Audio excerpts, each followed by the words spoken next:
जय श्री राम। एकोनषष्टितमः सर्गः।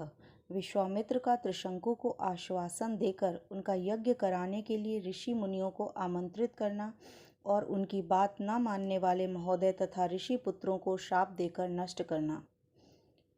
साक्षात चांडाल के स्वरूप को प्राप्त हुए राजा त्रिशंकु के पूर्वोक्त वचन को सुनकर कुशिक नंदन विश्वामित्र जी ने दया से द्रवित होकर उनसे मधुर वाणी में कहा, वत्स, इक्ष्वाकु कुल नंदन, तुम्हारा स्वागत है। मैं जानता हूँ तुम बड़े धर्मात्मा हो। नृपप्रवर, डरो मत, मैं तुम्हें शरण दूंगा। राजन, तुम्हारे यज्ञ में सहायता करने वाले समस्त पुण्य कर्मा महर्षियों को मैं आमंत्रित करता हूँ। फिर तुम आनंद पूर्वक यज्ञ करना। गुरु के शाप से तुम्हें जो यह नवीन रूप प्राप्त हुआ है, इसके साथ ही तुम सदैव स्वर्ग लोक को जाओगे। नरेश्वर, तुम जो शरणागत वत्सल विश्वामित्र की शरण में आ गए हो, इससे मैं यह समझता हूँ कि स्वर्ग लोक तुम्हारे हाथों में आ गया है।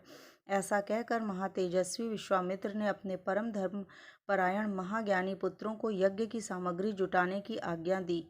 तत्पश्चात समस्त शिष्यों को बुलाकर उन्होंने यह बात कही कि तुम लोग मेरी आज्ञा से अनेक विषयों के ज्ञाता समस्त ऋषि मुनियों को, जिसमें वशिष्ठ के पुत्र भी सम्मिलित हैं, उन्हें शिष्यों, सुहृदयों तथा ऋत्विज्ञों सहित बुला लाओ।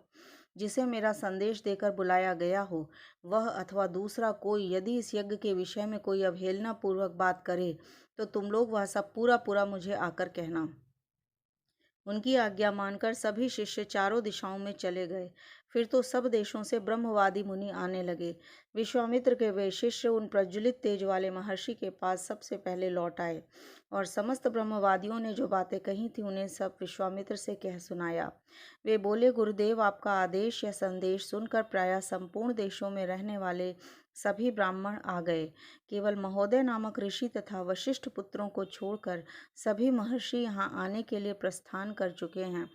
मुनि श्रेष्ठ, वशिष्ठ के जो 100 पुत्र हैं, उन सब ने क्रोध भरी वाणी में जो कुछ कहा है वह सब आप सुनिए।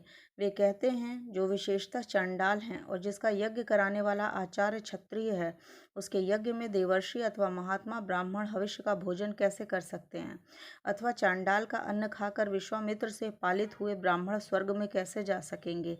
मुनि प्रवर, महोदय के साथ वशिष्ठ के सभी पुत्रों ने क्रोध से लाल आंखें करके यह उपयुक्त निष्ठुरता पूर्वक बातें कही थी। उन सबकी यह बात सुनकर मुनि प्रवर विश्वामित्र के दोनों नेत्र क्रोध से लाल हो गए और वे रोष पूर्वक इस प्रकार बोले, मैं उग्र तपस्या में लगा हूँ और दोष या दुर्भावना से रहित हूँ, तो भी जो मुझ पर दोषारोपण करते हैं वे दुरात्मा भस्मीभूत हो जाएंगे, इसमें संशय नहीं है। आज कालपाश से बंध कर वे यमलोक में पहुंचा दिए गए।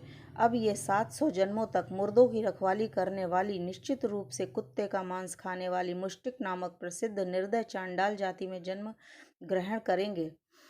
ये लोग विकृत और विरूप होकर इन लोकों में विचरें। साथ ही दुर्बुद्धि महोदय भी, जिसने मुझे दोषहीन को दूषित किया है, मेरे क्रोध से दीर्घ काल तक सब लोगों में निंदित, दूसरे प्राणियों की हिंसा में तत्पर तथा दयाशून्य निषाद योनि को प्राप्त करके दुर्गति भोगेंगे।